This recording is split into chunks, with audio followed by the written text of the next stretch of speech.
2 hit and runs, 4 drivers, and all of them are still on the loose. All right, it's indicative of a larger problem when it comes to hit and runs in the city. Stats show the drivers are rarely found. Fox 5's Arthur Chan live in Borough Park, Brooklyn.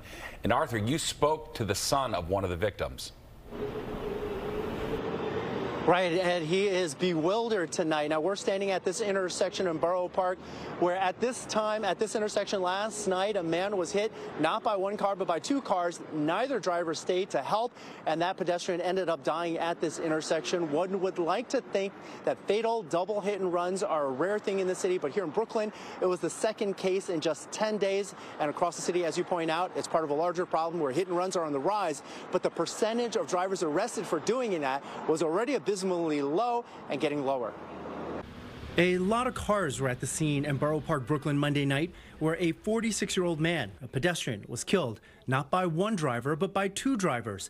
And none of the cars you see here were involved because both drivers fled, part of a trend of hit and runs where the drivers leave the pedestrian or cyclist to die alone on the street. And I was like, wow, again? And it just brought back everything back to me from when I first heard about my mom. Patrick Sandiford is reeling from hearing of another fatal double hit and run less than 2 weeks after his mother, 79-year-old Yvonne Sandiford, was killed the same way, also in Brooklyn, also dying alone on the street. No arrests have been made in her case, and for Patrick, it is as much a criminal issue as it is an ethical one. You don't just go and leave them, because that's somebody's mom, somebody's brother, somebody's family, and you don't want somebody to do it to your family. So please, drivers out there, if you hit somebody, help them.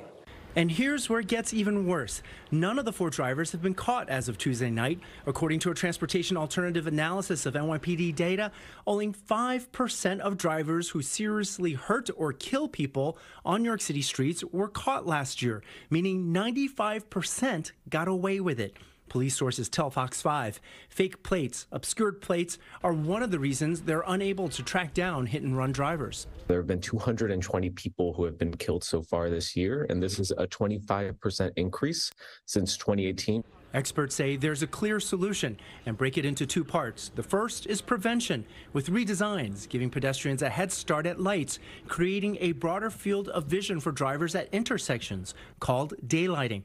As for what to do about the 95% of hit-and-run drivers who never get caught, that's apparently a more difficult solution. At the end of the day, the mayor is the person with the ability to make change happen in the city. On the prevention side, the Department of Transportation tells us they have already redesigned thousands of intersections in the city and will continue doing so.